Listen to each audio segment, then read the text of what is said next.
एक इंटरप्शन था, एक फ़ोन कॉल आ गया था जिसकी वजह से मुझे पिछले लेक्चर को बीच में रोकना पड़ा था। तो मैं वापस कंटिन्यू कर रहा हूँ वाटर पॉल्यूशन चैप्टर को और पेज नंबर 77 से।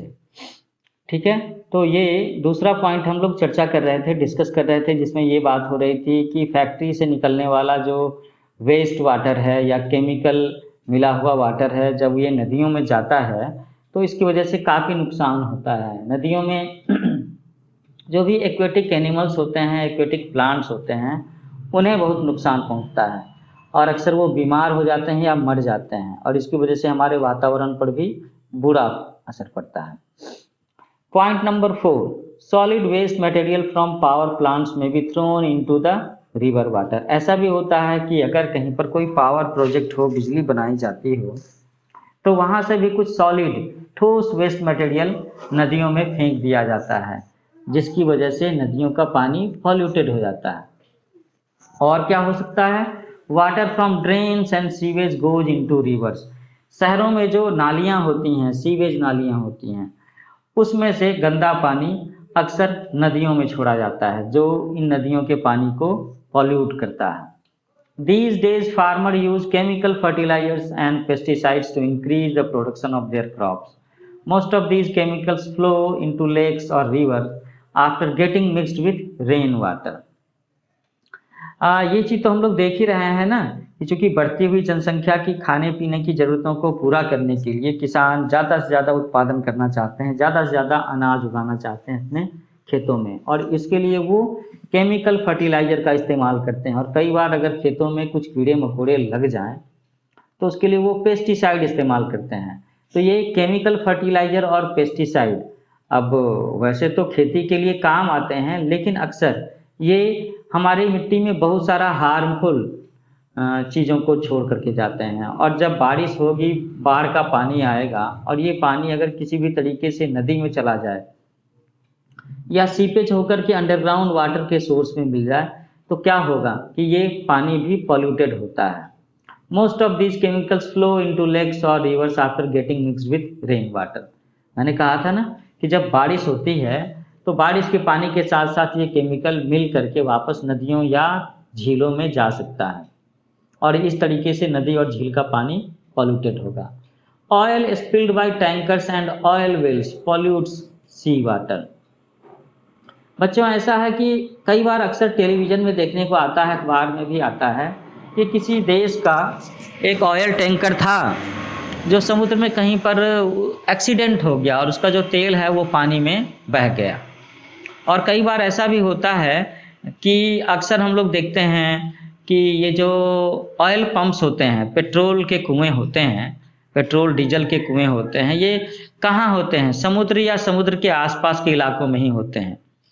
और अगर वहाँ पर मेंटेनेंस में कोई चूक हो गई तो वहाँ से भी काफ़ी सारा तेल, काफ़ी सारा पेट्रोल, डीजल, ये चीज़ें हमारे समुद्र के पानी में, नदी के पानी में मिल सकती हैं। और इससे भी क्या होगा? पॉल्यूशन ही तो होगा, पानी खराब ही तो होगा। अच्छा, अब हम ये देखते हैं कि what are the effects of water pollution. तो इसमें कोई बढ़िया इफेक्ट, कुछ फायदे वाली बात तो है नहीं, जो भी कुछ होगा नुकसानदेह बातें ही होंगी। इफेक्ट्स ऑफ वाटर पॉल्यूशन, हमें कहना चाहिए bad effects of water pollution, है ना। Water pollution has many harmful effects. The following are some of the harmful effects of water pollution. तो ये जो पानी के प्रदूषित हो जाने की वजह से जो वातावरण पर बुरा प्रभाव पड़ता है, हमारे लाइफ पर बुरा प्रभाव पड़ता है, वो क्या क्या बुरा प्रभाव पड़ता है, वो चीज़ें हम यहाँ पर चर्चा करने वाले हैं। And the first point is poisonous chemicals from factories kill marine animals. Marine animals का मतलब है समुद्री जीवों को, है ना, पानी में रहने वाले जीवों को, आप कह सकते हैं एक्वेटिक एनिमल्स को। तो ये जो फैक्ट्रियों से जहरीला पानी, केमिकल वाला पानी जाता है, उससे ये जानवर मर जाते हैं। Industrial and agricultural waste increase the growth of micro organism in water. This can reduce the supply of oxygen for the aquatic animals. और किसी भी इंडस्ट्री से या एग्रीकल्चरल जैसे खेतों का जो वेस्ट वगैरह होता है या खेतों का जो पेस्टिसाइड और फर्टिलाइज़र मिला हुआ पानी है, ये भी अगर पानी में मिल जाता है तो वहाँ पर बहुत सारे माइक्रो ऑर्गेनिज़्म जो हैं, वो मर जाते हैं। और ऐसा होता क्यों है? क्योंकि इन वेस्ट के मिल जाने से हमारे समुद्री पानी में, नदी के पानी में, तालाब के पानी में ऑक्सीजन की मात्रा कम हो सकती है, जिसकी वजह से उसमें रहने वाले जल जीवों पर असर पड़ेगा, वो मर सकते हैं, उनकी संख्या कम हो सकती है। Oil spills from a cover on the surface of water. This cuts off the supply of oxygen to the animals living underwater. तो अगर कभी भी ऐसा होता है कि चाहे तेल का टैंकर हो या कहीं से भी तेल पानी के ऊपर में फैल जाए तो क्या होगा? ये इसके सरफेस को ढक देता है, पानी के सरफेस को, और उसके बाद जितनी दूर में तेल फैला हुआ है उसका कांटेक्ट नेचुरल इन्वायरमेंट के साथ में, हवा के साथ में खत्म हो जाता है। मतलब ऑक्सीजन उतने एरिया के पानी में घुलेगा मिलेगा नहीं, और जब ये ऑक्सीजन की सप्लाई रुक जाएगी तो जितनी दूरी में तेल फैला हुआ है उतनी दूरी में रहने वाले अंडर वाटर एनिमल्स को, प्लांट्स को काफ़ी नुकसान हो सकता है। They can die of it.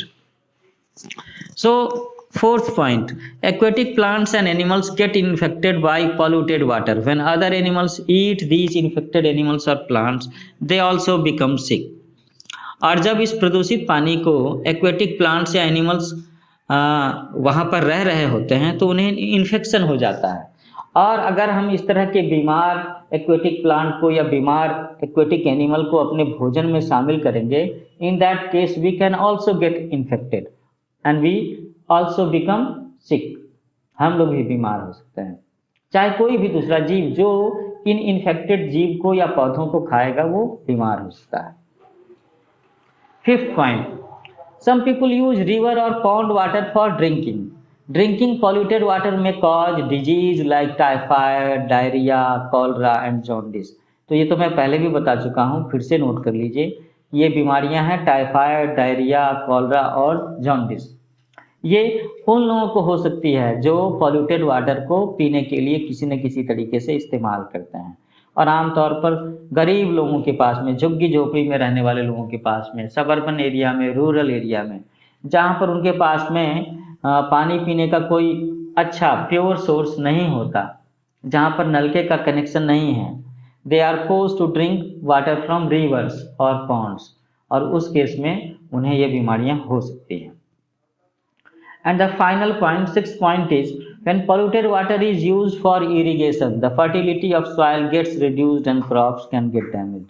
अब ये देख लीजिए कि अगर प्रदूषित पानी से हम अपने खेतों को सींचेंगे तो वहाँ की मिट्टी का नुकसान हो सकता है। मिट्टी में जो न्यूट्रिएंट्स हैं उसमें कुछ अलग ही रिएक्शन हो सकता है, वहाँ पर न्यूट्रिएंट्स की कमी हो सकती है। वो जो मिट्टी है, सॉइल की फर्टिलिटी, उत्पादक क्षमता में कमी हो जाएगी, तो वहाँ पर खेती करने से हमें उतना यील्ड, उतना उत्पादन, उतना अनाज नहीं मिलेगा जितना पहले मिलता था। फसल को नुकसान हो सकता है, फसल सूख सकती है, जल सकती है, ऐसा भी होता है।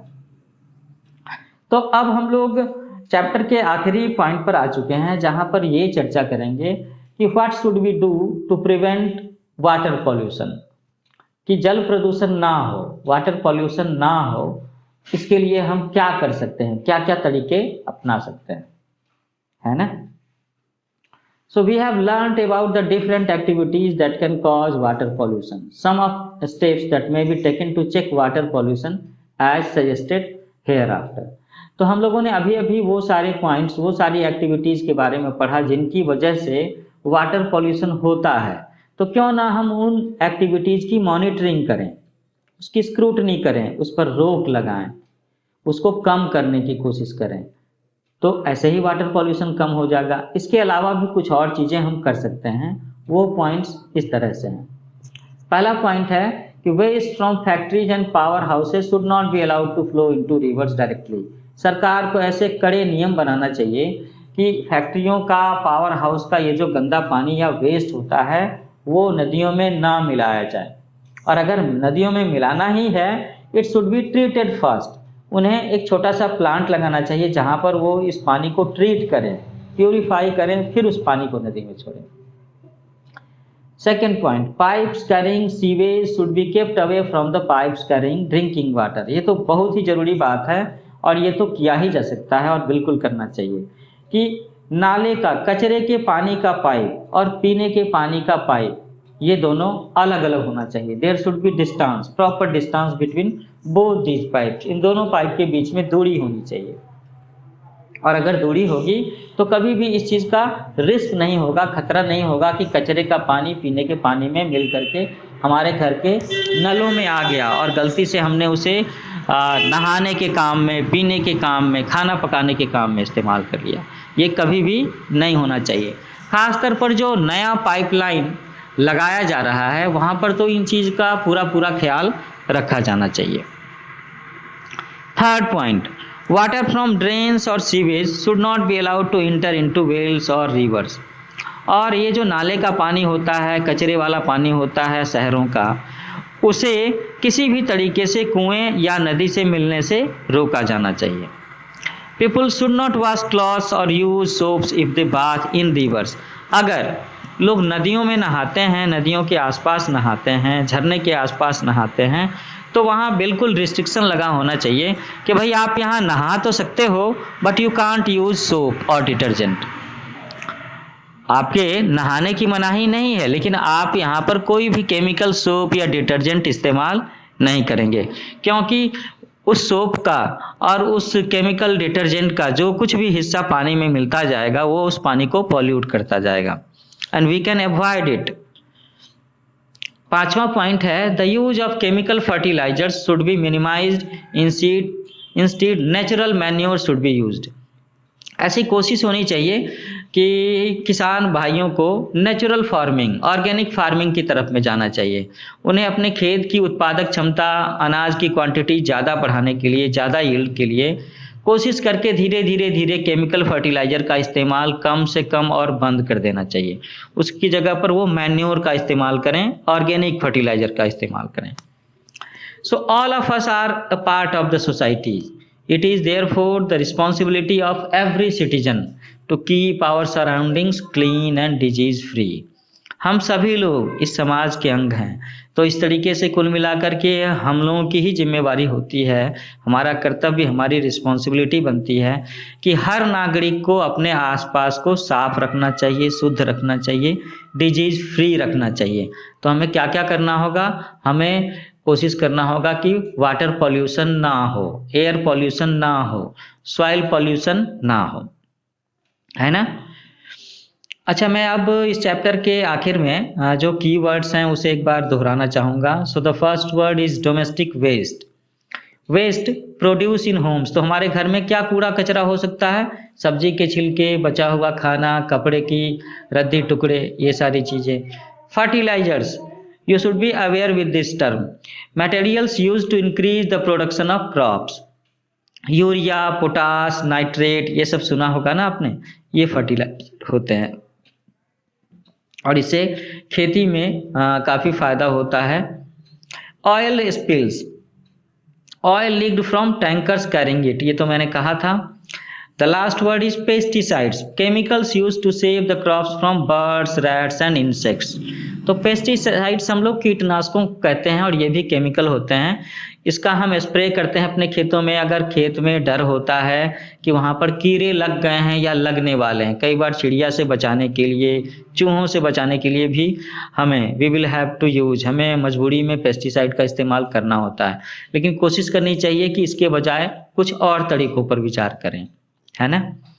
तो बच्चों, इसके साथ ही मैंने आपका ये चैप्टर यहाँ पर ख़त्म किया जिसका नाम था वाटर पॉल्यूशन। आप मेरे इस लेक्चर के डिस्क्रिप्शन बॉक्स को ज़रूर चेक करें, क्योंकि मैं इसमें इस चैप्टर का जो पहला हिस्सा था, लेक्चर का पार्ट 1 था, उसका भी लिंक डालूंगा, क्योंकि किसी वजह से बीच में मुझे वो लेक्चर रोकना पड़ा था। तो बच्चों, आप मेरे चैनल को लाइक करें, सब्सक्राइब करें, शेयर करें। जल्दी ही मैं मिलता हूँ आपके पास, आपके साथ एक नए लेक्चर सेशन के साथ में। तब तक के लिए टेक केयर, बाय बाय।